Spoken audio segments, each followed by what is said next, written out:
अयोध्या में झूला महोत्सव चल रहा है, इसमें आप क्या कहेंगे, झूला क्यों मनाई जाती है? देखिए, वैसे हमारे भगवान श्री राम का जो स्वरूप है वो 4 भागों में बांटा गया है। रामस्य नाम रूपम च लीलाधाम परात्परम एतश्चतुर्थम सच्चिदानंद विक्रम। भगवान 4 साधन दिए जीव को मुक्त होने के लिए, एक नाम, एक रूप, एक लीला, एक धाम। तो भगवान भी इस भूमि पर आकर के अवतरण जब लेते हैं तो लीला करते हैं। उसी लीला का ही एक क्रम है यह, जो झूलोत्सव के रूप में हम सब जैसे लोग जीव की भगवान यह मानो संदेश देते हैं कि तीज के दिन से ही यह झूला पर्व उत्सव माने प्रारंभ की जाती है। और हमारे यहाँ ज्ञान, कर्म और भक्ति, ये 3 मार्ग है। 3 मार्ग से भगवान की भक्ति की, भगवान की प्राप्ति कराने का साधन शास्त्र बताता है। तो इस मार्ग में आने के पश्चात जीव यद्यपि कि भगवान के वो भी एक तरह से अंश ही है, लेकिन अंश होने के बावजूद भी आत्मा नदी भारत पुनः तीर्था सत्योदिका घृतुकला दयोर भी उद्गम का मूल है भगवान। जीव का उद्गम भगवान से ही होती है, लेकिन भगवान के आश्रय पाकर जीव मुक्त हो सकता है, आवागमन से रहित हो सकता है। तो 84 लाख योनियों में जो हम जैसे लोग भटक रहे हैं, उन 84 लाख योनियों से भी भटकाव का रास्ता तभी समाप्त होगा जब भगवान की यह आज तीज जो पर्व से लेकर के और पूर्णिमा तक जो झूलोत्सव हम जैसे समान संतों का अयोध्या जी में तमाम स्थानों में लगे हैं। तो झूलोत्सव क्या है? झूलोत्सव एक प्रकार से तीज के दिन भगवान श्री राम ने अपनी प्रियतमा जानकी जी को, भगवती जानकी जी ने भगवान श्री राम को उद्वेलित करते हुए कही कि प्रभु, अयोध्या में तमाम क्षेत्र हैं, लेकिन तमाम क्षेत्रों में मणि पर्वत जो परिक्षेत्र है वो सिद्ध है। सिद्ध संतों के लिए संत लोग बताते हैं ये एरिया सिद्ध है। तो भगवान श्री राम के सामने जानकी जी ने इच्छा व्यक्त करती है कि हम जो है झूलोत्सव के जो है आपके साथ करना चाहते हैं संपन्न।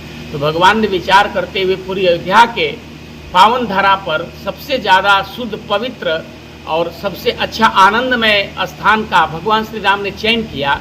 उसी चयन के एक स्थान का नाम है मणि पर्वत। और भगवान श्री राम ने तीज के दिन जानकी के साथ यही झूलोत्सव प्रारंभ किए थे और जानकी के साथ भगवान श्री राम झूलोत्सव पर यहाँ पर आनंद लिए। और उसके पश्चात संतों को समझ में आया कि झूलोत्सव भगवान श्री राम और जानकी जी का एक प्रकार का तीज के दिन से उन्होंने प्रारंभ किया है। तो संत भी भगवान श्री राम सीता जानकी को बैठा करके झूला करके यह मानो भगवान श्री राम के चरणों तक जाने का अपने मार्ग प्रशस्त करते हैं कि प्रभु, हम 84 लाख योनियों से हमारे जीव का उद्धार कैसे हो।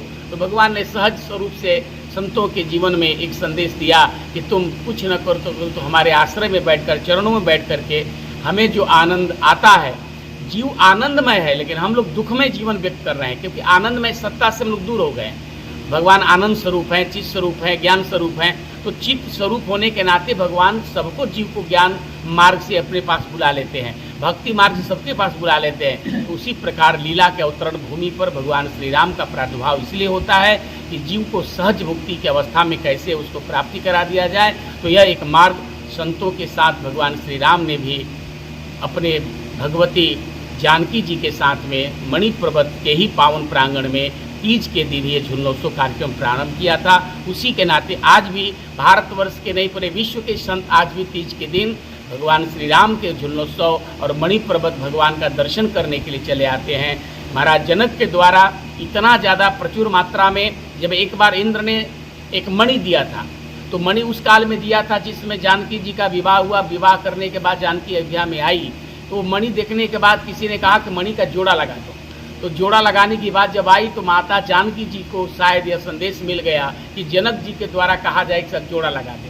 तो मैया जानकी जी स्वयं साक्षात लक्ष्मी हैं, तो उन्होंने कहा हमारे पिता की प्रतिष्ठा जाएगी। जिस घर में साक्षात लक्ष्मी ही आकर जन्म ली हो, वह जानकी जी के द्वारा ही इतनी बड़ी कृपा हो गई कि एक मणि नहीं, जनक जी ने इतना मणि अपार ला दिया। उसका एक जोड़ा नहीं, अनंत अनंत जोड़ा जब ले करके आए अयोध्या में तो पता चला महाराज दशरथ को कि जनक जी जोड़ा नहीं बल्कि अनंत जोड़ा लगा कर लाए। तो दशरथ जी ने कहा कि हमारे कोष में भी तो जगह नहीं है, क्योंकि जिस घर में साक्षात राम ही ब्रह्म बनकर आए हो उस कोष में दशरथ क्या कमी क्या थी। बोले ते ही पूर्व बसत भरत जी मेरा गा। ऐसे संतों की नगर में भरत जैसे महान संत, परम त्यागी संत तो दशरथ जी ने कहा कि हमारे कोष में जगह नहीं है, तो हुआ कि तब मणि पर्वत व अयोध्या के बाहर है, अपना जो भी लाए हैं मणि उसी को लगा रखा दिए। वही मणि को यहाँ रख दी गई, मणि पर्वत का स्वरूप बन गया। जब अपने समय आता है त्रेता युग में तो मणि भगवान स्वयं साक्षात दर्शन देते हैं। कलयुग में मणि भगवान का मर्यादा नहीं रहेगा बचा, इसलिए आज कलयुग में वो स्वरूप नहीं है। इसीलिए जानकी जी ने कहा कि जिस घर में जानकी जी हो, दशरथ सुकृति राम वै देहि, दशरथ सुकृति राम धरे देहि, जनक सुकृति मूर्ति वै देहि। यह जनक जी के सुकृति माने पुण्य ही का स्वरूप जानकी जी हैं। तो पुण्यात्मा जनक जी के पुत्र के रूप में साक्षात लक्ष्मी सीता के रूप में आई और पिताजी की कही, पिताजी आप दुखी न हो, आपके घर में तो हम स्वयं आपके घर में अवतरित होकर के। तो इसी कारण से मणि पर्वत सिद्ध संतों की जगह है। यहाँ पर तमाम संत दर्शन करके अपने जीवन को विस्तार करते हैं। बहुत बहुत पत्रकारिता के लिए धन्यवाद। यहाँ पर इतिहास संदेश पूरी दुनिया को दे रहे हैं।